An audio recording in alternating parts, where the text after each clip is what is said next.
Vamos a recibir en los próximos minutos, como hemos hecho en tantas oportunidades, al doctor en Ciencias Políticas, Julián González Guyer, es especialista en temas militares. Julián, buenas noches y gracias por acompañarnos. Buenas noches, gracias por la invitación. Bueno, ¿por dónde empezar? Porque hay preguntas que le hemos hecho durante tantos años que la historia vuelve a repetirse, como decía el tango, ¿no? Yo le decía al ministro ayer, Bayardi, al final, ¿hay un pacto de silencio o el secreto y el silencio fue una cosa espontánea? ¿Qué conclusión se saca de eso? Bueno, es difícil de establecer y yo le diría que no tiene demasiado sentido discutir si es una cosa o es la otra. Hay algo que está por encima de eso, que es la realidad. La información de la que se dispone es muy limitada, ha ido fluyendo a cuentagotas, si se puede decir. Usted coincide que es lento todo. Todo muy lento y además hubieron operaciones de contrainformación también. Hay que recordar, le mintieron al presidente, ¿no? Le mintieron al presidente de la República. Entonces, es un tema, bueno, que sea por pacto, sea por lo que fuere, pero respecto al cual no ha habido voluntad de parte de quienes tienen esa información de facilitarla, ¿no? de ponerla a disposición para que se pueda resolver este problema que lleva muchos años, ¿no? Y sí, 14 años, ¿no? Hablemos desde que asume el gobierno de Vázquez, ¿no? Bueno, con respecto a la búsqueda la salida específica de la dictadura. No, obviamente, pero todo aquello que terminó siendo un triunfo del voto amarillo en el 89, el propio expresidente Lacalle Herrera dice que en el lapso que él gobernó en esos 5 años nadie le golpeó la puerta al gobierno para hablar de este tema. Es como que se bajó la guardia y se entregó. Después reflotó el tema en la segunda presidencia de Sanguinetti. Usted lo ha estudiado en profundidad, pero hubo años en que sí, Valle asume con el discurso de sanar esto con la Comisión para la Paz. Sí, claro. Hay una cosa que es muy notable, creo que positiva, de que como consecuencia de este nuevo hallazgo se constata una especie de casi de unanimidad de todos los actores políticos respecto a la necesidad de continuar con este proceso de búsqueda, que en realidad esto es una novedad, porque los mismos actores políticos, digo en el sentido institucional, ¿verdad? Que hoy en día se manifiestan, digamos, proclives y contestes en la necesidad de que esto debe continuar, no tuvieron la misma posición a lo largo de todo el proceso, que en realidad comienza con la salida de la dictadura hasta ahora, ¿verdad? Bueno, sí, hubo una ley de caducidad, entre otras cosas. Hubo una ley de caducidad que alguien la impulsó, que alguien la votó y que alguien la aplicó de una forma y luego esa forma de aplicación cambió a partir del 2005. La ley no cambió en el 2005, lo que cambió fue la forma de interpretarla. Es decir, la ley de caducidad lo que decía era que para que la justicia pudiera intervenir en este tipo de cuestiones de violaciones de derechos humanos durante la dictadura, se requería el aval, sí, es una anuencia del Poder Ejecutivo. Los poderes ejecutivos hasta el año 2005 no dieron ese aval y no le dieron la posibilidad a la justicia de investigar. Y hay otra cosa que no conviene olvidar, y es el rol de la justicia, porque la Suprema Corte de Justicia permaneció conteste.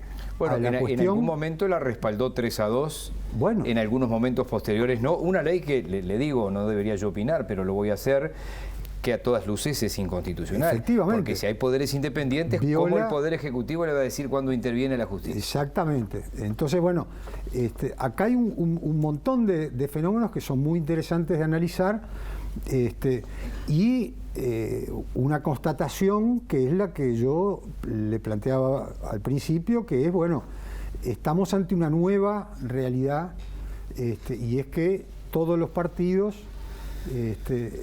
acuerdan en la necesidad de persistir en esta política que es una política que se instaló en el primer gobierno posterior a la dictadura, que tenía como principio, digamos, o como guía la experiencia española, ¿verdad? De que la mejor forma de transitar de una dictadura a la democracia era hacer borrón y cuenta nueva.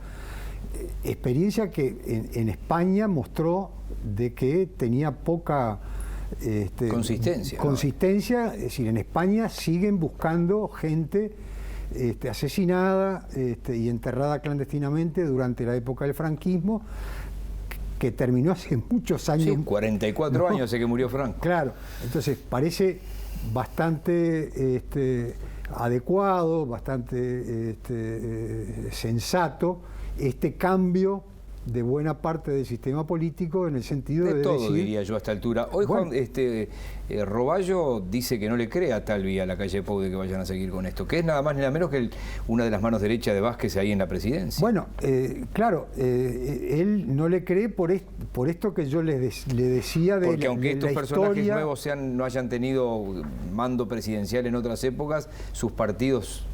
Efectivamente. El accionar de sus partidos.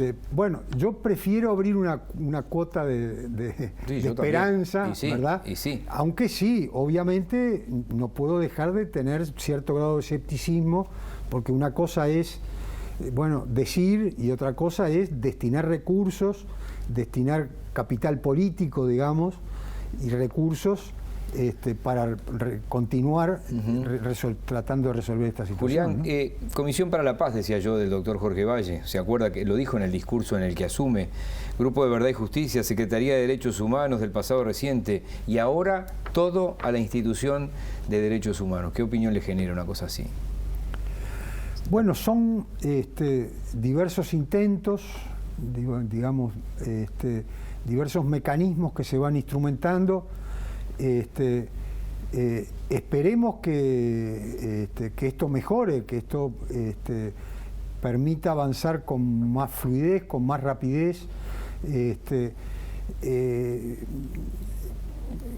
un tema en el cual hay muchas trabas, ¿verdad? Es decir, ¿de qué tipo? ¿Qué trabas?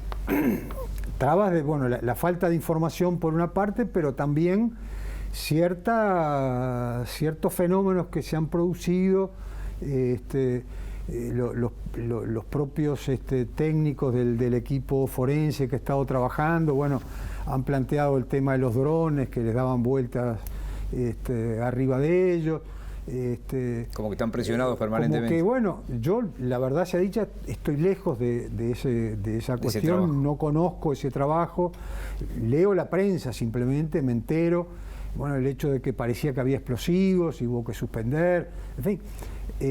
Sin embargo, la información que yo conseguí ayer, después el ministro, hay cosas que no dice, obviamente, fue colaborativo el ejército ayer, desde los más altos mandos con el comandante en jefe del ejército a la cabeza, proporcionando obviamente un generador, apuntalamiento del batallón de ingenieros, vino la orden del ministerio también, pero la información que yo tengo es que desde antes ya había colaboración, quieren seguir de noche, van a tener luz que no tenían. Bueno, le cuento como una anécdota, eso es una anécdota en todo esto. Que son datos, son buenas cosas, que así digamos, no debería sorprendernos. Sí, debía ser lo obvio. Debía ser lo obvio, pero claro, para que esas cosas obvias sucedan, se requiere firmeza desde el Poder Ejecutivo y firmeza desde el Poder Judicial. Y eso capaz que no siempre se expresó con claridad y lamentablemente uno tiende a pensar de que es permeable la justicia y abrir signo de interrogación al gobierno de turno. Y a ver, usted mismo mencionaba los vaivenes de la Suprema Corte de Justicia en el correr del tiempo. ¿Ratificando su constitucionalidad o no? O no, en fin. La justicia de alguna manera también expresa lo que es el clima de época, digamos, cuál es el sentido que predomina en la sociedad, en fin.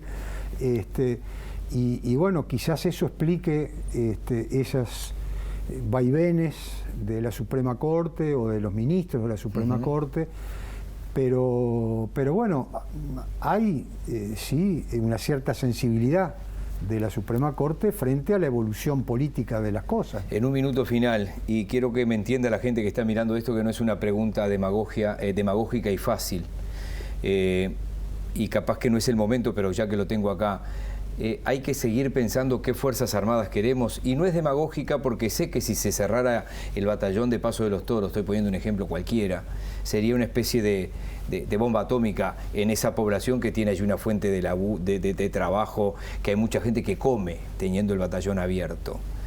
¿Hay que seguir pensando en qué hacer con las Fuerzas Armadas? Sí, sí, independientemente de esto, aunque en relación con esto también, con esto que ha sucedido, pero ese es un tema que sigue sin resolverse en nuestro país, y respecto al cual, bueno, el próximo gobierno tendrá que asumir el problema y dar respuestas, ¿no? ¿Y qué tipo de Fuerzas Armadas? En un titular, ya sé que esto sería para un libro, pero... Y bueno, unas Fuerzas Armadas que estén en condiciones de cumplir con su misión fundamental, que es la defensa nacional en relación a amenazas militares externas. Y, por otra parte, el ejercicio de la soberanía en las áreas sobre las cuales el país... Agua, tierra y mar. Agua, tierra y cielo, ¿no? Y aire. Sí, claro. Muchísimas gracias por hoy, doctor. No, ha sido un gusto.